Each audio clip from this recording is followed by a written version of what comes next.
What happens when one of television's most outspoken hosts decides to ambush a beloved Hollywood legend on live television, only to have it backfire spectacularly?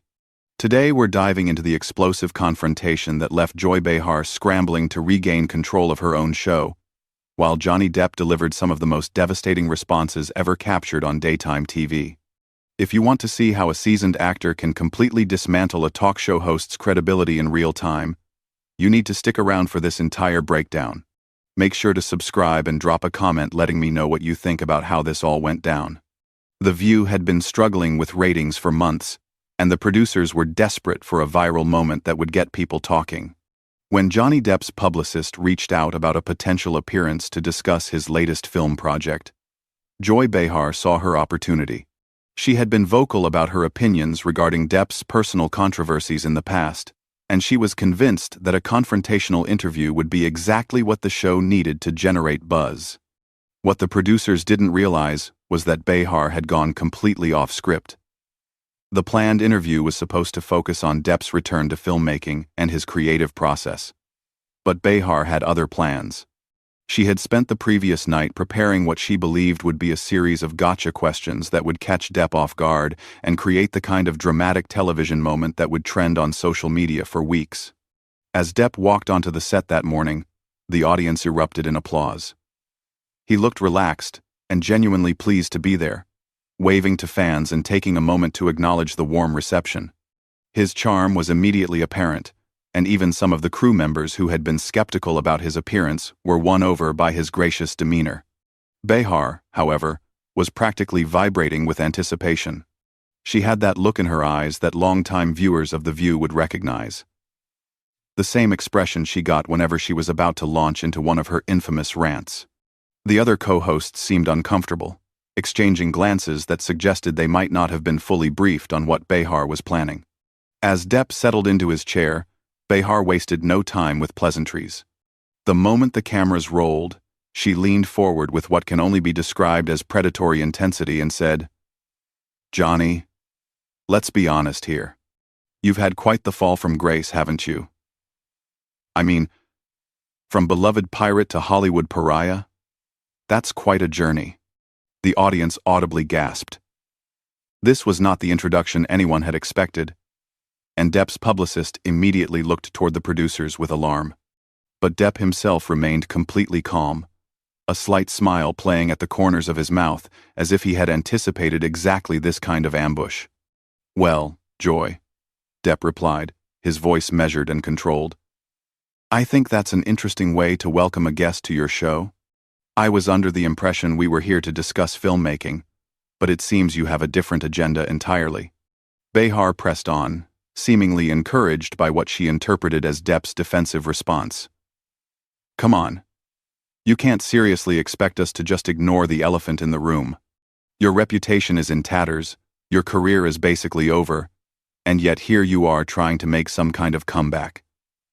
Don't you think the public deserves to hear you take some actual responsibility?" The tension in the studio was palpable. Camera operators zoomed in on Depp's face, expecting to capture a moment of discomfort or anger. But instead, they found something far more compelling. Depp's expression shifted from polite interest to what could only be described as amused disappointment. "Joy, I have to ask," Depp said, his voice taking on the kind of theatrical quality that had made him famous. "Did someone hurt you this morning? Because the level of hostility you're displaying towards someone you've invited onto your show suggests you're working through some personal issues that have nothing to do with me." The audience began to murmur, and a few people could be heard chuckling nervously. Behar's face flushed red, but she was far from backing down. If anything, Depp's response seemed to fuel her determination to prove whatever point she was trying to make. "Don't try to turn this around on me," she snapped. "I'm asking legitimate questions that anyone in journalism would ask. You've been involved in some very public legal battles, and people want to know where you stand."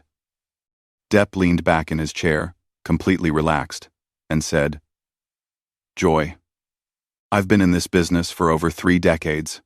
I've sat through thousands of interviews, with everyone from respected journalists to tabloid reporters, And I can tell you with complete certainty that what you're doing right now has absolutely nothing to do with journalism. This feels personal, and I'm curious about why that is. The other co-hosts were now visibly squirming in their seats. One of them attempted to interject with a comment about Depp's upcoming film, but Behar cut her off with a wave of her hand, clearly determined to continue her line of questioning. Personal? Behar laughed, but it came out forced and unnatural. Johnny, everything about your life has been personal and public for years. You can't have it both ways. You can't court the media when it benefits you and then act like a victim when people ask tough questions. Depp's smile widened, and for a moment, he looked almost impressed by Behar's persistence. You know what, Joy? You're absolutely right about one thing. I have been in the public eye for a very long time, and I've learned a few things about people along the way. For instance, I've learned that when someone is this determined to make another person look bad, it usually says more about them than it does about their target. The studio audience was now completely silent, hanging on every word of this unexpected verbal sparring match. Behar seemed to realize that she was losing control of the narrative, but instead of backing down, she decided to escalate even further. Are you seriously going to sit there and lecture me about character? She demanded. You're the one who...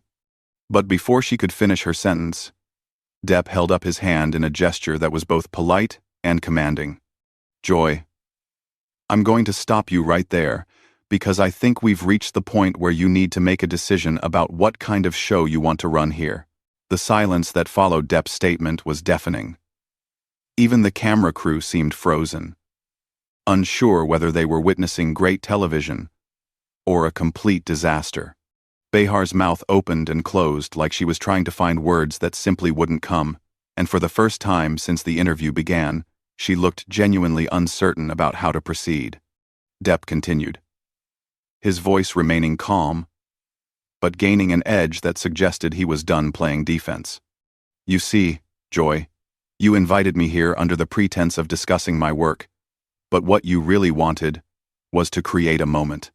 You wanted to be the person who finally got Johnny Depp to break down on television. The problem is, you've made a fundamental miscalculation about who you're dealing with. Behar finally found her voice, though it came out sharper and more defensive than before. I don't know what you think you're implying, but I'm a professional journalist with decades of experience interviewing celebrities. I don't need to create moments. They happen naturally when people are honest. Journalist? Depp repeated, and his tone carried just enough surprise to make it clear he found the description amusing. Joy, with all due respect, you host a daytime talk show where you and your co-hosts discuss pop culture and politics. That's entertainment, not journalism. And the fact that you're trying to hide behind the shield of journalism to justify what is clearly a personal attack tells me everything I need to know about your character. The audience was now completely captivated. What had started as an uncomfortable ambush was turning into something far more compelling. A masterclass in how to handle hostile questioning without losing composure. Several people in the audience could be seen leaning forward in their seats, completely absorbed in the verbal chess match playing out before them. One of the other co-hosts tried again to redirect the conversation, saying, Johnny, maybe we could talk about your new film project and what drew you to that particular role. But Behar wasn't about to let anyone derail what she still believed could be her moment of triumph. No, I think we need to finish this conversation, she said firmly. Johnny seems to think he can come on this show and turn the tables by attacking me personally, but I'm not going to be intimidated. Depp laughed, and it was a genuine sound of amusement rather than mockery. Joy, I haven't attacked you personally. I've simply pointed out that your approach to this interview is unprofessional and appears to be motivated by something other than legitimate curiosity about my work. If you want to call that an attack, then I think you're proving my point about this being personal for you. Behar's face was now bright red, and her voice rose as she said, You want to talk about unprofessional? Let's talk about someone who thinks they can waltz back into Hollywood after everything that's happened, and expect people to just forget about their behavior. There it is. Depp said softly, but his words carried clearly through the studio. Now we're getting to the real issue, aren't we? You're not upset about anything I've done professionally. You're upset because you've decided that I should be punished, and the fact that I'm still working, still creating, still being invited onto shows like yours, that bothers you on a personal level. The accuracy of his observation seemed to hit Behar like a physical blow. She sat back in her chair, clearly struggling to formulate a response that wouldn't confirm what Depp had just suggested. The other co-hosts were now looking everywhere except at their colleague, obviously uncomfortable with how far this had gone. I think, Depp continued, what's really happening here is that you've appointed yourself as some kind of moral arbiter for the entertainment industry. You've decided who deserves redemption and who doesn't. And you're frustrated that the rest of the world doesn't necessarily agree with your assessment. Behar finally exploded. Don't you dare try to psychoanalyze me. I have every right to ask tough questions. And if you can't handle that, then maybe you shouldn't be doing interviews. Joy, Depp said, his voice dropping to almost a whisper, forcing everyone in the studio to strain to hear him. I've handled tougher questions from actual journalists who knew how to ask them without making it personal. What you're doing isn't tough questioning. It's just mean-spirited. And the fact that you can't see the difference is deeply concerning. The camera caught Behar's reaction perfectly. Her face cycling through anger, embarrassment, and something that looked almost like panic. She had clearly expected Depp to either get angry and storm off, or to become defensive and flustered. Instead, he was systematically dismantling her entire approach while remaining completely composed. You know what I think happened here? Depp asked, addressing not just Behar but the entire studio audience. I think someone told you that being aggressive and confrontational would make for good television, and you confused aggression with intelligence. You thought that if you came at me hard enough, I'd crumble, and you'd look like some kind of fearless truth-teller. But the truth is, there's nothing fearless about ambushing a guest on your own show. That's actually quite cowardly. 1. The audience was now completely silent, hanging on every word. Even the other co-hosts seemed transfixed by what was unfolding. Behar looked around desperately, as if searching for support from her colleagues, but found none. I want to ask you something, Joy. Depp continued. When you were preparing for this interview, did it occur to you that I might actually be a human being with feelings? Or did you just see an opportunity to score points by taking shots at someone you perceive as vulnerable? Behar's mouth opened, but no sound came out. For someone who made her living talking, she seemed to have completely run out of words. The silence stretched on for what felt like an eternity, and it was clear that she had lost complete control of not just the interview, but the entire situation. Finally, Depp leaned forward and said, Joy, I came here today to talk about my work, to connect with your audience, and to have what I hoped would be an intelligent conversation. Instead, I've been subjected to what feels like a personal vendetta, disguised as journalism. I think your viewers deserve better than that. And frankly, so do you. The weight of Depp's words hung in the air like a challenge that everyone in the studio understood but no one knew how to address. Behar sat frozen. Her usual quick wit completely abandoned her, and the longer the silence stretched, the more obvious it became that she was in way over her head. The camera operators were getting shots that would become legendary, capturing every micro-expression of her growing panic. One of the producers could be seen frantically gesturing from behind the cameras, clearly trying to signal for a commercial break. But Behar either didn't see the signals or was too proud to take the lifeline being offered. Instead, she made what would prove to be the biggest mistake of her career by deciding to double down on her failed strategy. You know what, Johnny, she said, her voice shaking with barely controlled rage. You can sit there and act like the victim all you want, but everyone watching this knows exactly what kind of person you really are. You can't charm your way out of the truth forever. The moment those words left her mouth, something shifted in Depp's demeanor. The patient, almost amused tolerance he had maintained throughout the interview vanished, replaced by something far more dangerous. When he spoke, his voice carried a cold precision that made everyone in the studio sit up and take notice. "Joy, I want you to listen very carefully to what I'm about to say. Because this is important. You just accused me of being a bad person on live television without offering a single specific example of wrongdoing. That's not journalism. That's not entertainment. That's defamation. And the fact that you think you can do that without consequences tells me that you've been surrounded by yes people for so long that you've forgotten how the real world works." Behar's face went pale as the implications of what she had just done began to sink in. She looked toward the producers again, this time with obvious desperation. But Depp wasn't finished. "But here's what's really tragic about this whole situation," he continued. "You had an opportunity today to have a real conversation with someone who has spent decades in this business. Someone who could have shared insights about creativity, about resilience, about the craft of acting. Instead, you chose to turn it into a cheap shot fest because you thought that would make you look tough. All you've really accomplished is showing your audience that you're willing to sacrifice basic human decency for what you hope will be a viral moment." The audience was completely riveted now, and several people could be seen nodding in agreement with Depp's words. Behar looked around the studio desperately, as if searching for someone to rescue her from the hole she had dug for herself. But even her co-hosts were avoiding eye contact. "I want to address your audience directly for a moment," Depp said, turning to face the cameras. "You deserve hosts who treat their guests with respect, who ask thoughtful questions, and who are genuinely interested in having conversations, rather than creating conflict for its own sake. What you've witnessed here today is what happens when someone mistakes cruelty for courage." Behar finally found her voice again. But it came out as a desperate shriek. "How dare you lecture my audience? This is my show, and I'll run it however I see fit."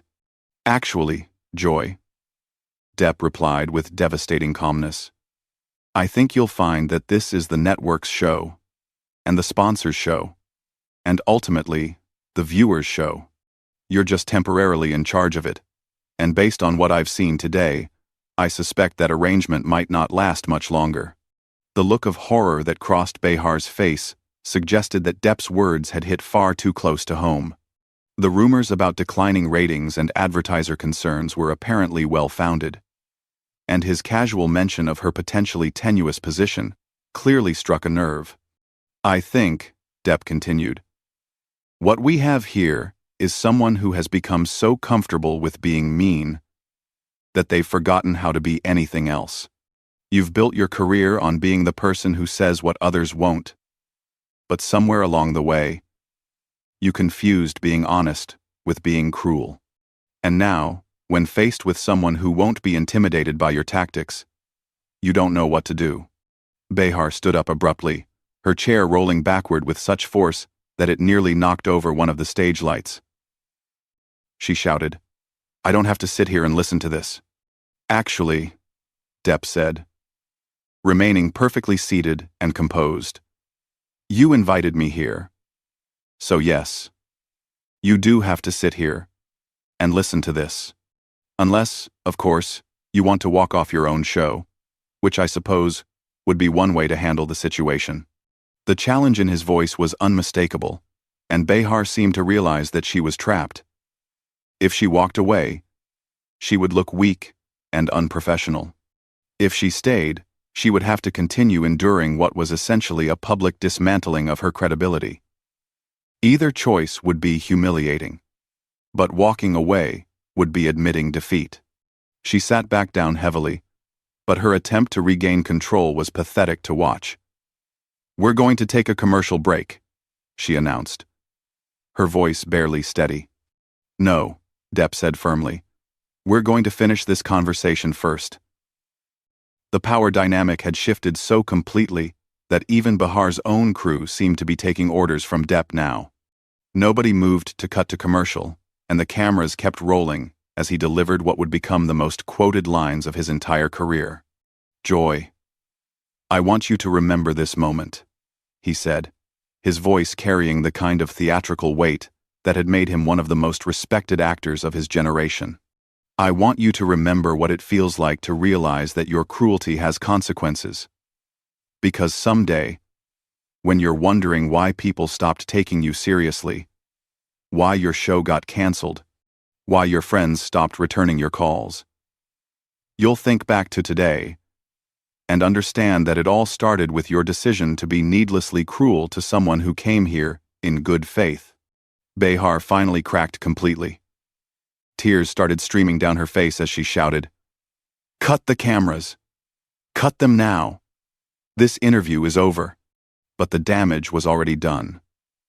As the studio erupted in chaos, with producers running around, trying to figure out how to salvage the situation, Depp sat calmly in his chair, looking like a man who had just taught a masterclass in how to handle a bully.